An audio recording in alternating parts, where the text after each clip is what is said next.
Oke pemirsa konon katanya, sekarang saya akan melakukan eksplorasi di sebuah pantai yang sudah sangat terkenal, yaitu Pantai Parangtritis.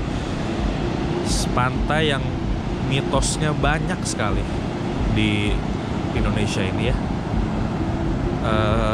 Sekarang saya di sini sekitar jam 7, tapi matahari masih ada.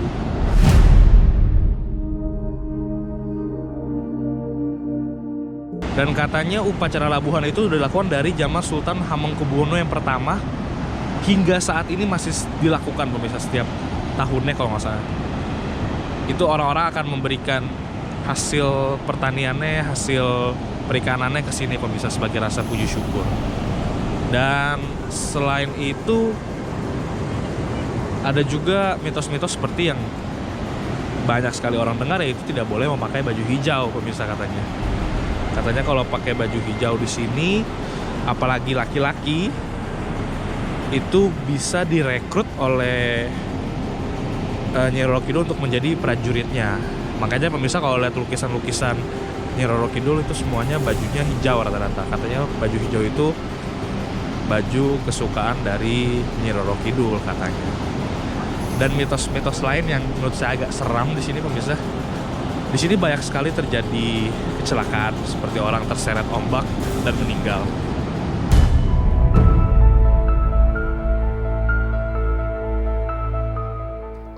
Oke pemirsa konon katanya, sekarang saya sudah berada di Pantai Parangkusumo, tapi kali ini saya tidak ke pantainya karena ya sebenarnya nggak beda jauh sama Pantai Parangtritis. Tapi di sini ada tempat menarik, ada dua buah tempat. Yang pertama di sini ada batu Eyang Maneh dan Batu Cinta pemirsa.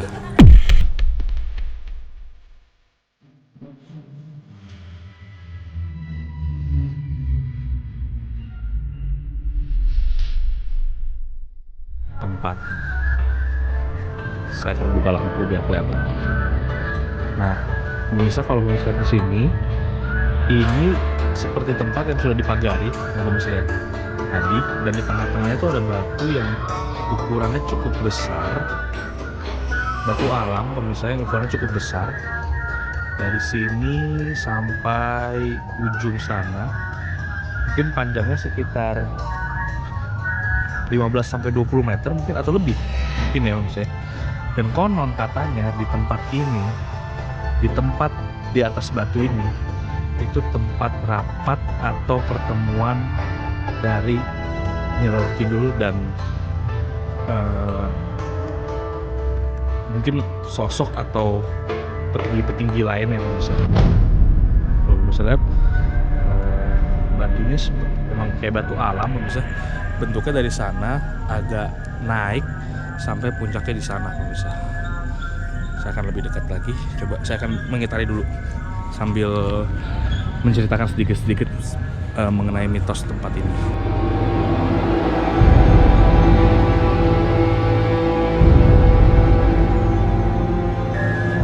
Saya sih melihatnya seperti batu biasa, tapi memang bentuknya unik pemirsa, karena ada di tengah-tengah.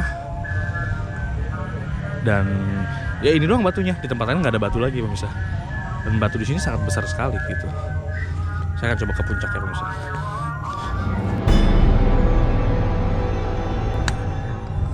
Puncak dari batu Eyang Maneh ini, di situ ada bendera Indonesia ya pemirsa. Nah di sini katanya tempatnya pemirsa. Ya kurang lebih seperti itu mitosnya. Yang katanya kalau nyakar bisa bergerak sendiri, saya juga kurang tahu bisa. Kalau saya sih ngeliatnya seperti batu biasanya. Sekarang saya akan langsung ke Batu Cinta. Nah di situ yang lebih terkenal daripada batu ini. Oke pemirsa konon katanya, saya sekarang udah keluar dari batu yang pertama ini. Sekarang saya akan batu kedua yang katanya lebih terkenal pemirsa. Pertama-tama kita harus beli bunga dulu pemirsa. Ya pemirsa, ini bunganya.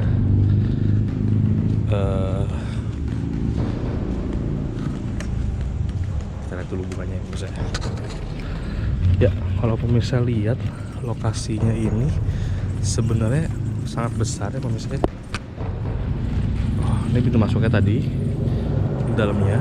Ini yang lokasi Batu Cintanya itu, pintu masuk sebelah sana. Tapi lokasinya sebenarnya luas pemirsa. Di situ ada pendopo, juga banyak pohon-pohon besar di sini pemirsa.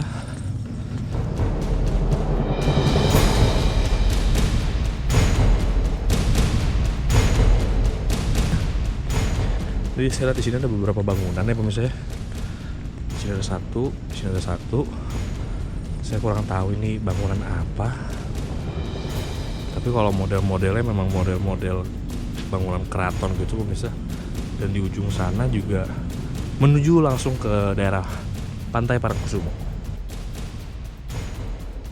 Ya pemirsa, kalau misalnya di sini lokasinya luas sekali ya.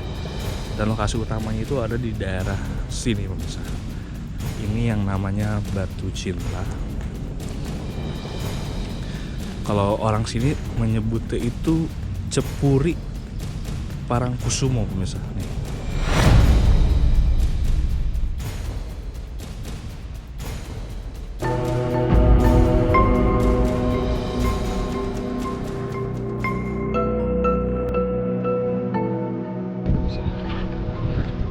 Saya baru masuk ya udah disambut angin pemirsa.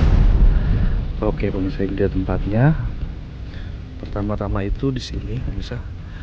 Ini konon katanya tempat untuk pembukaan pintu menuju dari yang Panembahan Senopati dan Nyi Roro Kidul. Di sini biasa bersama Kuncen pemirsa, mereka berdoa dulu sebentar.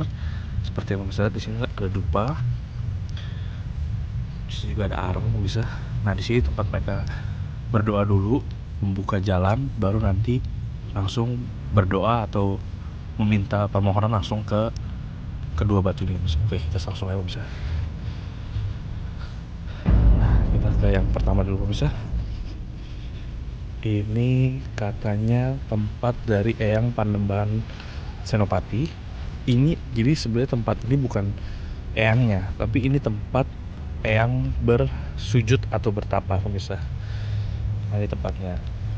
Konon katanya di sini Eyang Panembahan Senopati itu bersujud atau bersemedi bersama dengan Eyang Ratu dan mereka menikah di sini bisa. Tujuannya adalah pada saat masa penjajahan Belanda, Eyang Senopati di sini meminta tolong untuk membebaskan Indonesia dari jajahan Belanda pemirsa. Nah setelah melakukan pernikahan, konon katanya Eyang Panembahan Senopati itu disuruh membuat bambu runcing untuk melawan Belanda pada saat itu pemirsa. Ya ini dia tempatnya. Dan karena saya sudah membeli bunga pemirsa, saya akan menebar bunga sebagai lambang penghormatan saya kepada Eyang Panembahan Senopati. Di sini pemirsa.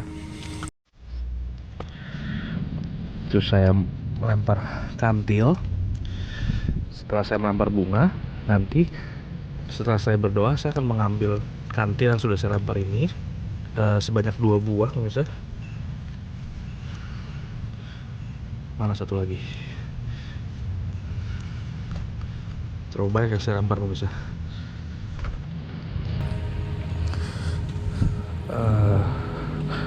Saya sudah menemukan satu pemirsa.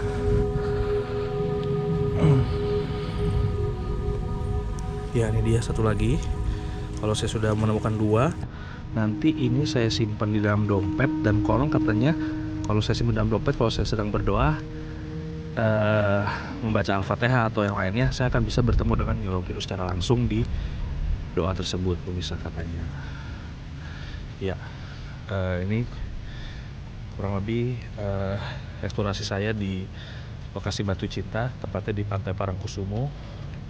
Bertemu dengan 2 tempat ini, 2 batu ini, batu Eyang Panembahan Senopati dan Nyi Roro Kidul.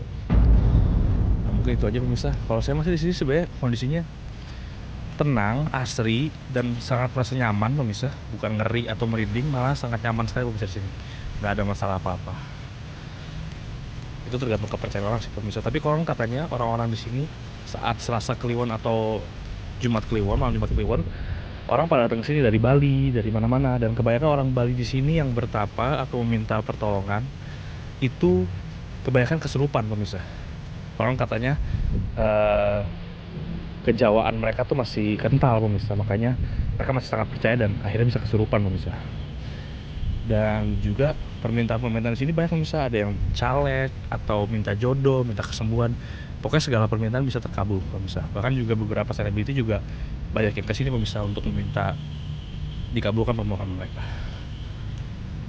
Oke pemirsa, itu aja eksplorasi saya di Batu Cinta Pantai Parangkusumo ini.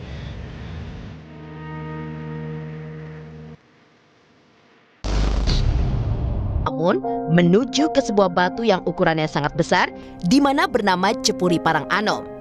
Melihat bentuknya, memang hanyalah sebuah batu yang memanjang, di mana hamparan batu karang yang memanjang layaknya seperti ular raksasa. Tim konon katanya memang terkesima dengan keberadaan batu besar yang konon batu ini merupakan batuan aliran magma dari perut bumi yang telah mengeras menjadi batu. Memang tidak ada yang spesial mengenai batu ini. Bahkan, masyarakat maupun peziarah yang datang di area ini lebih banyak mengunjungi Batu Cinta dibanding dengan Cepuri Karang Anom. Namun, rupanya dulu batu tersebut dijadikan tempat untuk rapat berkumpulnya raja-raja Jawa dengan Nyi Roro Kidul ketika merundingkan sebuah hal. Usai mengeksplor lebih dalam Cepuri Karang Anom hingga memegang dan menaiki batu tersebut, tim pun seolah tak ingin berlama-lama menuju Batu Cinta. Sebelum memasuki Batu Cinta, tim memang harus membeli bunga ziarah yang berisi bunga mawar, melati, dan bunga kantil. Ketika melihat area tersebut, kompleks dari Batu Cinta ini memang sangatlah luas, di mana di sekitarnya ada pendopo-pendopo dan beberapa bangunan model keraton, ada juga masjid hingga pohon-pohon besar. Ada pula beberapa orang terlihat sedang berziarah, hingga tim konon katanya harus menunggu untuk bergantian memasuki Batu Cinta tersebut. Benar saja pemirsa, hal mistis memang sedikit menghampiri tim konon katanya, di mana munculnya angin secara tiba-tiba ketika tim akan melangkahkan kakinya memasuki keberadaan batu tersebut. Sebelum menuju kedua Batu Cinta itu, memang terlihat banyaknya dupa di tempat pembakaran, di mana di sampingnya ada sebuah kotak infak dan juga arang. Memang pemirsa, sebelum menuju ke batu itu, konon memang harus terlebih dahulu berdoa di tempat tersebut, di mana ritual untuk meminta izin ketika akan melihat atau menjalani ritual di Batu Cinta atau Cepuri Parangkusumo. Ketika tim mulai masuk dan melihat keberadaan Batu Cinta, bunga-bunga ziarah banyak bertaburan di atas batu pertama, yang konon merupakan tempat duduk atau bertapa Panembahan Senopati saat bertemu dengan Nyi Roro Kidul. Memang tidak ada yang aneh dari batu tersebut pemirsa. Terlihat hanya sebuah batu yang muncul dari permukaan tanah, di mana di sisinya terdapat juga sebuah batu yang konon merupakan tempat duduk bagi Nyi Roro Kidul saat itu.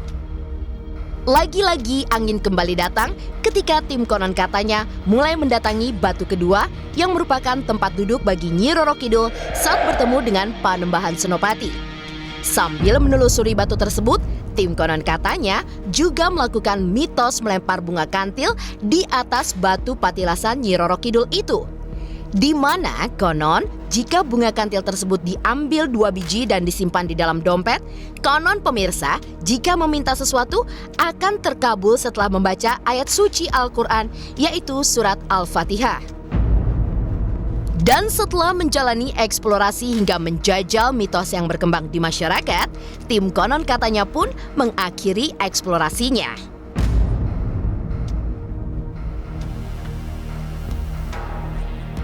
Tentunya jangan dilewat